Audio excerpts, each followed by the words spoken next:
Hey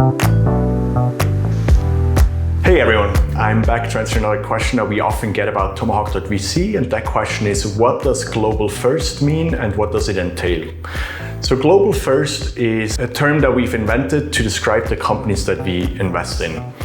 What it does not mean, first and foremost, is remote only. A lot of people confuse this. They think that global first means the team needs to be distributed, there can't be an office, and so on and so forth. But that's not the case.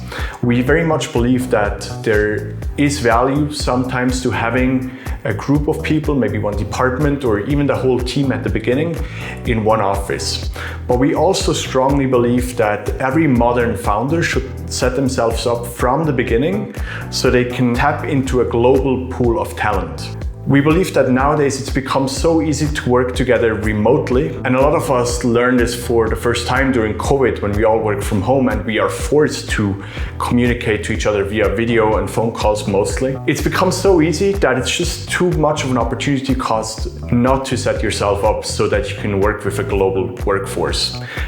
We also believe that tapping into global sales is something that startups should do much earlier, now that a lot of the legislations are much easier to access and have been somewhat unified in terms of how you can enter them. What does it typically entail? How can you make yourself global first? There's not that much that needs to change, I think, but it's mostly a mindset topic. And one thing that's crucial is that from the get-go, when you build your company culture and your processes and your documentation, that you think of those people that are not in the office with you constantly. Personally, I've done this with Zentask and a few other companies, and it typically means you need to document things a bit earlier in writing so that everyone can just go and look at your wiki and have a good idea of how things are done at your company.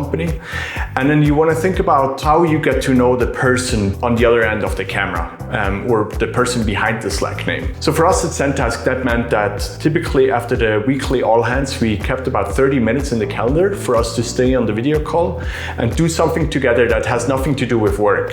For us at Zentask, that usually meant we would solve a riddle together. Every week, someone from the team tried to bring a very hard and difficult riddle, and the rest of the team tried to solve it together. That's just because we liked riddles and it's something that we all had in common. But it could also mean for you that someone does a movie review or shares their recent notes on a book that they've read, or anything, as long as it's not work. Because I think it's important culture happens when you talk about everything that's not work, but you talk about the person. What is it that drives people? All right, and I hope that answers the question, what does global first mean and what does it entail? And hopefully I'll talk to you soon. And with that, stay curious.